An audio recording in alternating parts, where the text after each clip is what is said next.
Scotty And Noah from Smart Tunes. Guys, this is a study in one of the greatest guys that people love to love, but they don't admit it.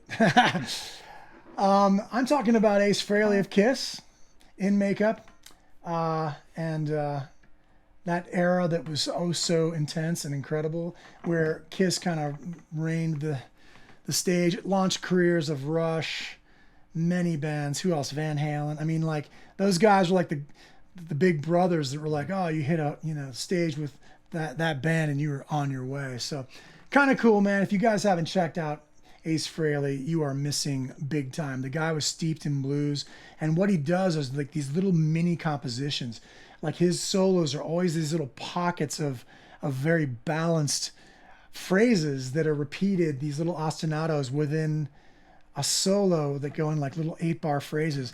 And he is really cool. He's got a really good blues hand, and he wields it like a switchblade. no doubt. Any input from Noah? Yeah, man.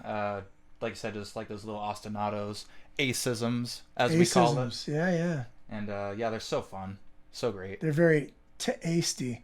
Anyway, so what we're doing is we're taking the Paul part and the Ace part. I'm playing the Ace part in the high register. What this does is uses an apentatonic scale as a framework, and in so doing, it's very close harmonies. So to figure this out, what you have to do is kind of first hear the lead line and then listen for what comes beneath it, like you would be listening to two voices. So what I do is I figure out the lead line first, which is most like, oh, sorry. Let me do that again. So I'm pushing it with my third finger. It's a little bit easier to grab up here. It's like,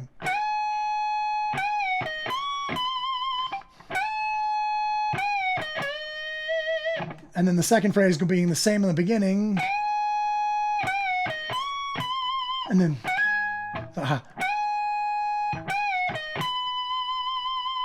and a little bit of a shaky vibrato there, like. So the last part is this ending on the high note. Now you notice Noah was playing the Paul part. You may have not noticed of that.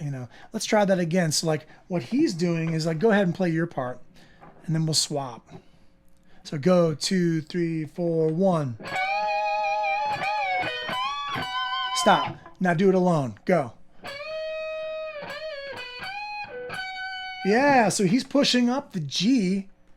No, he's pushing up the... No, I'm sorry. He's pushing up the D. I'm starting on pushing up the G note. So it's like on the third string. I'm starting on the second string. So he's going...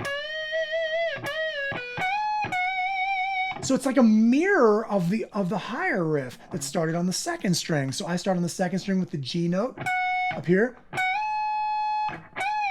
I go up to the C note on the top string, the E note. So the E string on that, on that note right there. That on your pentatonic would be right. So pushing the C to a D. He's going up and he's pushing the G to an A.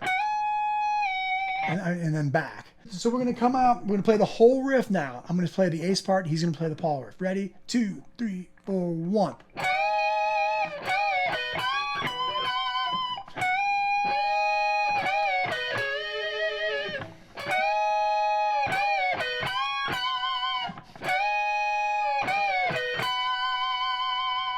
Woo! Yeah. Well done, man.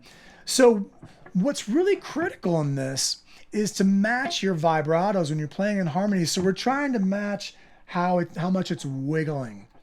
That's one thing that's really important. Another point is match the pitch. You have to scoop into the pitch. If you overbend, it's worse. If you go and then try to find it instead of just going, here's your note, here's your target note.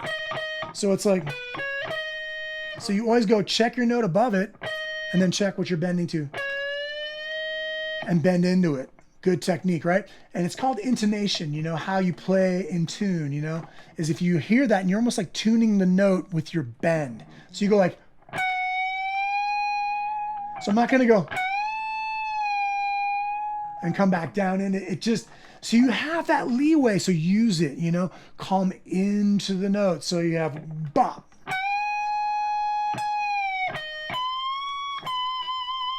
And then shake that vibrato, and then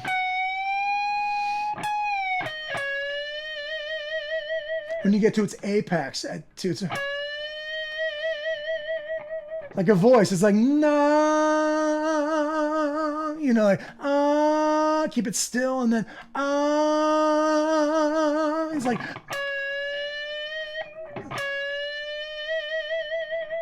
yeah. Put a lot of concentration. You see how much I'm trying to make that correct. I'm not just throwing it out like it's nothing. You know, spend a lot of time like with the little subtleties in your technique to bend it properly in tune, and you'll be so psyched, because then when you play with other people, you have so much more command, and you're in pitch, and it just sounds great. You know.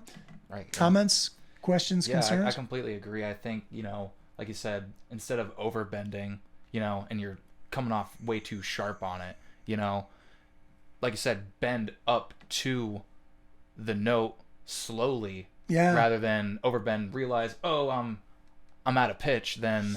And then where do you go from there? Right, like, exactly. how do you fix? It's tougher to fix than it is to just get there the right way the first time. Yeah. It's almost like you've gone beyond the lines, and then you're like, oh, I got to go back in. And I don't know, it's weird. Like when we were working this out a little bit, like Noah just learned this, by the way, guys. So, and girls, for those of you that are Kiss fans, and those of you who don't know what this is all about, maybe you can check it out.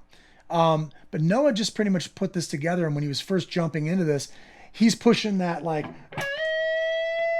yeah, because your adrenaline's pumping, you're like, you just want to come in real hot and be just like, you gotta cap it right there, like, no, here's my note. So you go, if you come in real hot, like I bet that I know my feeling in my wrist, I can snap it almost there, and I'm only snapping it like a micro amount. It's almost like,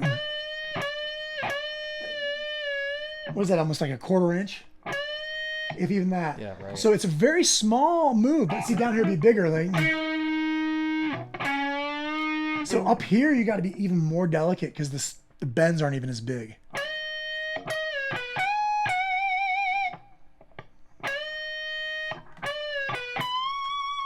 All right. Yeah. So if I see one down, doing one pick down, and then picking up. So it's like I'm bending through my pick. Watch. It's like so I'm bending up, and as I'm pushing up, I'm bending. I'm picking down, and when I bring it down, I snap it up. So it's like that gives it very definitive, like pronounced voice. You know, like, you know, instead of, if I don't know how to do it. Like if I try to down pick both, I can miss it. If I go down, up, how definitive that is. I'm picking down and I'm bending up. So dig that technique. Try to think about that.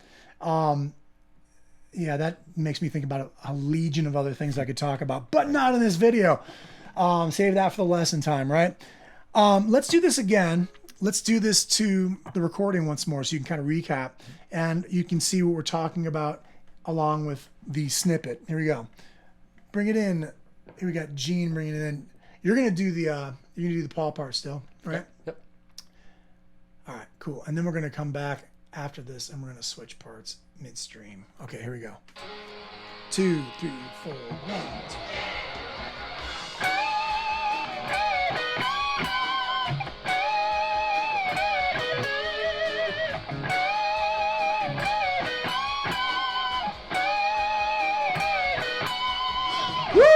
Nice, yeah, that was beautiful. Okay, so very well executed, man. Nice intonation, Noah. Appreciate it. Yeah. So what we're gonna do now is a challenge, which you should do when you learn these things. When you figure out, whenever you hear a harmony line, make it a point to figure out both. I mean, don't be the lazy person that's just like, oh yeah, I know the lead line. Who cares about the harmony? It's like, well, what about how fun it is if you got another guitar player that you're jamming with and like show them the part? Or how much does this teach you when you want to write your own harmony lines? You might have checked out a band I was in once called Gypsy Hawk, and I was writing a lot of like harmony lines for that, and it was a lot of fun. It was really cool to like blend with Andrew Packer and stuff, and it was really fun to like create lines for that band, and it came out a lot of listening to this, listening to the Allman Brothers, listening to things Skinner did. And so, get it from wherever you can. Think about the guitars in bands that like deal with guitar players. Like the lines are almost like two sax parts, or two voices. Think about it as singing voices or sax parts. And people come up to me, oh, how do you write your lines? It's like, come up with a line that you love from singing it. And then how do you come up with a harmony? Sing it. I mean, it's like sing your lines. The theory is important, but if it sounds good at the end of the day, the theory be damned. If the theory will tell you to do something, it just doesn't, it sounds sour. Like, well, then don't go by theory. Use theory as a guidepost only. Theory is an analysis that doesn't lead to paralysis. You want to have it be a guideline or some way to understand what you're doing so that you can repeat it or use it in your own compositions. Don't be a theoretician above an artist. Be an artist first, because that's where the love of, the music comes out. There's not this stale, stiff kind of, I don't know, something that lacks the love, doesn't have a lot of feel, and doesn't have a lot of spirit to it. Right, yeah. So yeah, that being said, getting off topic a little bit, but like important stuff, learn this, learn both parts. It's a little tricky. So like, I'm going to try to do the Paul part only. 1, 2, 3, 1.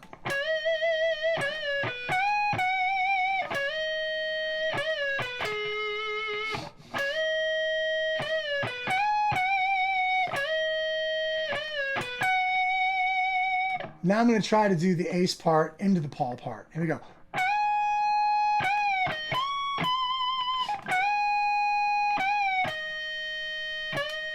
Right? And then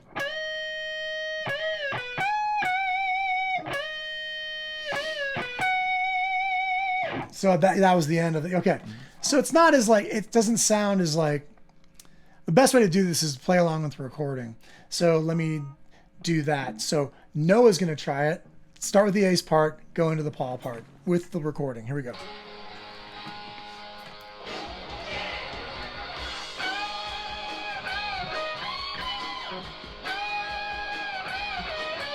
Yeah.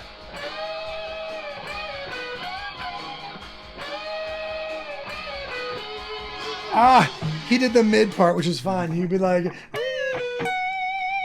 and on that G. Yeah, so see, it's tricky, but see, this is how you create a game out of it, right? It's play guitar, folks. Make playing guitar your work.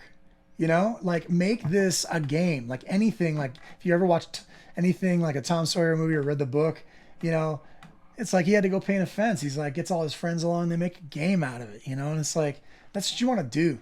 It's like, don't work guitar, play guitar.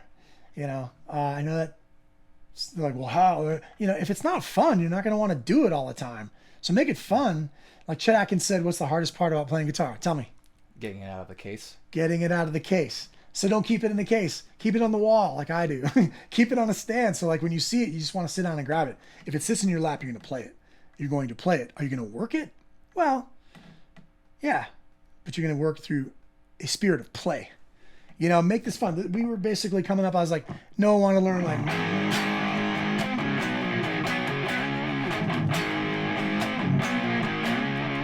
We figured this riff out and we're like, yeah, it's cool. And we were working on the harmonies. I'm like, yeah, I'm showing this harmony. And it was like, we got to like record this because it's fun. And I hope this like, it's something you can benefit from. So take this, learn anything you can that has guitar harmonies on it. Like check out the Scorpions. I know I'm mentioning a lot of classic rock bands, but check out also like bands like Chon. Chon, oh my God. Like Chon is insane. Prog rock, like madness. CHON, check them out. Twin guitar or anything, like whoever, you think of somebody? Avenged Sevenfold. Yeah, right. Dude. Sinister Gates and, come on. Those guys are bananas. Like, and they brought, yeah, Mega Donut. Yeah. And all their offshoot, some other band called Met something, I don't know. Met Salad. Met Salad. Met Salad. the something. But yeah, check them out too when they were good, I guess. Ride the lightning. Yeah, and anything meat Cliff 'em puppets. all. Meat puppets and before. Master of meat puppets and anything before that. Or is it Cliff 'em all? Yeah, anyway. Ride the lightning and so forth. Lovely, awesome, ripping, and not knocking anything on Injustice because that's a pretty killer one too. But yeah, so not to offend anyone, Metlatica fans. Nothing else mattress. Okay, enough of them. All right, so we are here. Where are we? Twin guitar harmonies, learning a lot about intonation.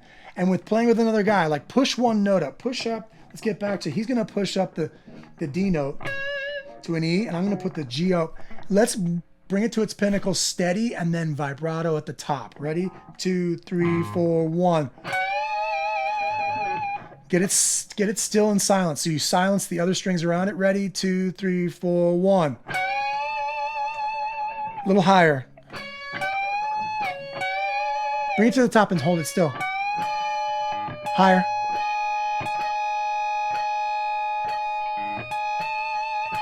And when you get it up there, tune it. Bring it up and shake it. So it's don't shake it till I say. Ready? Go. Okay, guys, something to do. I'm going to come right to the camera. When you push a string up, check this out. You want to mute with what you're holding here. Watch this. I'm going to mute. These fingers are holding the upper string, and this pick is leaning against the third string. Watch this.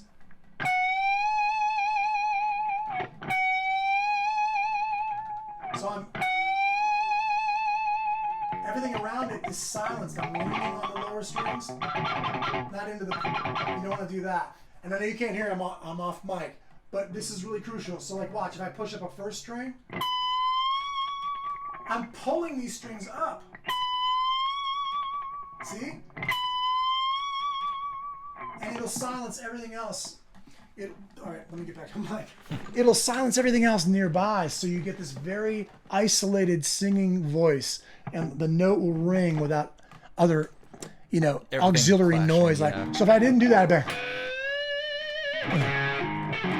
be all this other like crunchy silence. So everything else around it, I'm muting it. So I'm not just hitting with my pick and just like leaving my hand. I'm using these fingers too that are nearby to like mute the adjacent strings. That's a really great technique to learn on a high gain amp, is to how to not just what you're playing, but what you're muting. So pay particular attention to like developing technique of laying your pick into the string below, and like using your fingers that are free to kind of just touch on the strings above to isolate that one note in this very clear focus. Think about that. I've practiced this a lot to make like one note just sing like. It's kind of fun, like.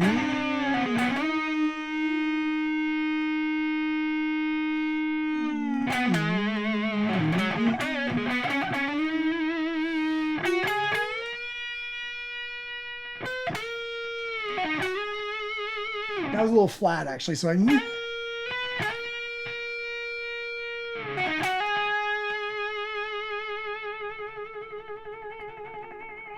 If they're isolated, you can shake it for days. You shake it 3 times, you're playing with it. Anyway, that's it from me. Noah, got anything else? I think that's just about it, man. Right on. Ace it up. Don't be afraid. It won't hurt. Rock on. Thanks. Tune your mind with Smart Tunes.